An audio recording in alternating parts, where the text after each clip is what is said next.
Hello and welcome to a video series we like to call A Walk in My District. My name is Damien Graham. I'm with Communications in the City of Raleigh.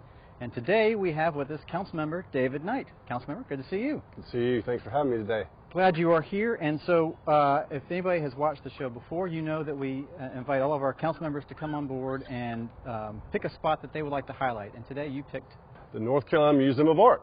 And why did you choose that? Located right here in the middle of West Raleigh, literally and symbolically the middle of my district. My district is a linear long district that runs from 5 Points over there to Briar Creek over there, and this sits right in the middle. And obviously it is an incredibly beautiful place, and it attracts a lot of people for that reason.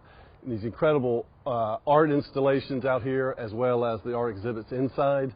It's a world-class art museum, and I'm so proud of the state and the city for having this here. And it's such a unique place, right? So different than other state art museums. I mean, it is a one-of-a-kind, and it is a world-class art museum. And I think it shows with all it has to provide what Raleigh citizens, as well as the rest of the state, wants to do in terms of their quality of life. And we want a high quality of life, and we're willing to work for it and to pay for it and to provide that to the rest. And so I think that really is symbolic of that.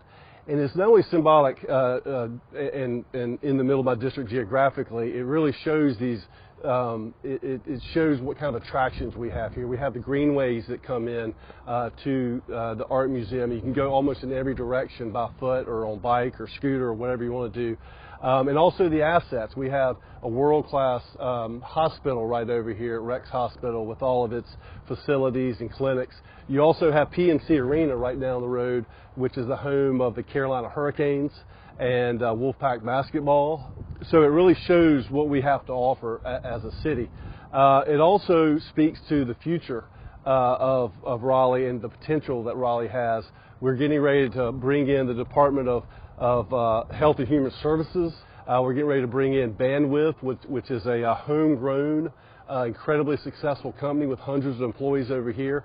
I work with a partnership called the Blue Ridge Corridor Alliance, made up of neighbors as well as small businesses that are trying to improve this area in terms of infrastructure and connectivity. And so it really talks to the partnerships that we have with our neighbors, with our business community, with our state government. It's really impressive, I think, and it's great that it's out here on the west side of town. Folks that are coming into town get to see it, get to get here quickly and easily, and it provides so much entertainment and excitement and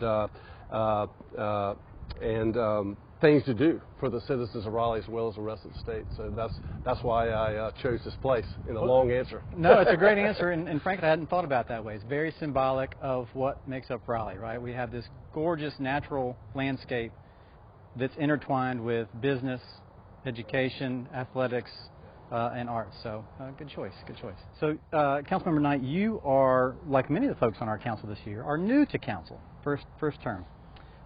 So what I've been asking all of them is, what is your biggest surprise coming on council, and what are you most proud of?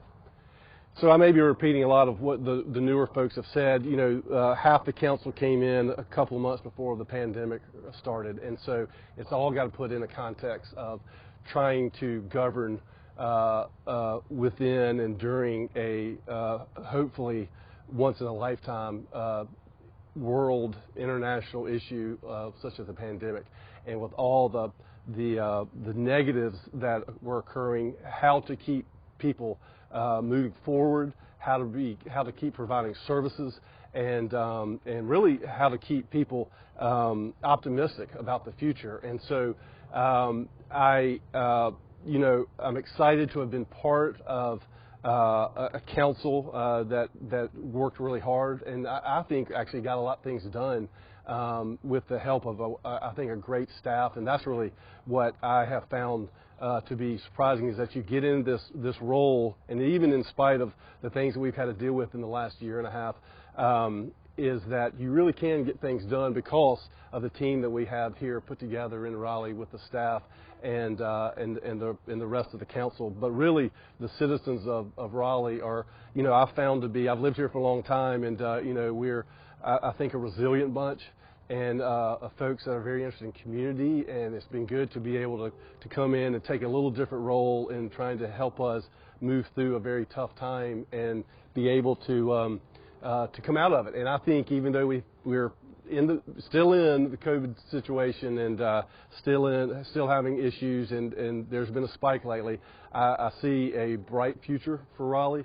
I think we're set up well to come out of the pandemic, really, relatively speaking, in a good place and ready to move on. And my focus has always been on trying to build a sustainable community, and that's what we've been working on since I've got here. And I think we've done a good job to be able to maintain that during these tumultuous times.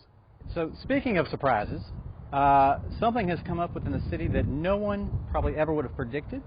But I know that you recently had a town hall about this very specific issue, and that, of course, is the, I almost call it controversial issue of exotic pets. Where are you with this, and what's your take? Well, I think all of us that live around here, we've heard of copperheads and rattlesnakes, but I've never heard of a zebra cobra.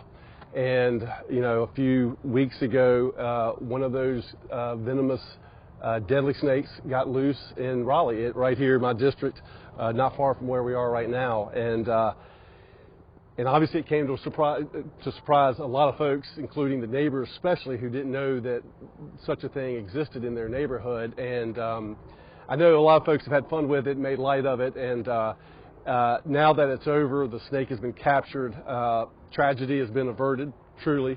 I can see how this thing unfolded sort of like a B-rated horror film, with a little bit of dread and a little bit of humor. But it's only funny to you if you didn't live there, because it was the communications I had with folks that lived in that neighborhood. They were traumatized and they were scared, and rightly so. So we got to do something about that, right? We can't allow that type of activity to occur. It's all about public safety. That's our number one job.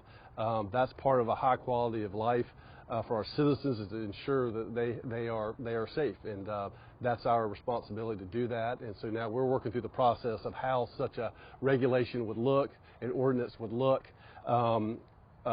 Basically, all the cities in North Carolina except Raleigh has one.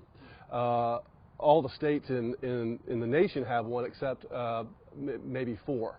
Including North Carolina. So it's on us to do this, and I look forward to working with the council and experts in figuring out what is the right approach to handling this. Obviously, we can't have that happen again, and so I'm trying to ensure that doesn't happen again, and really looking at it from a public safety aspect, and trying to come up with a common sense, balanced approach to deal with it. So that has gone to committee, and it will then eventually come back to council, and you'll vet it. Yeah. And so we'll have public hearings, really focusing on experts in this area. We're also looking at other wild and dangerous animals.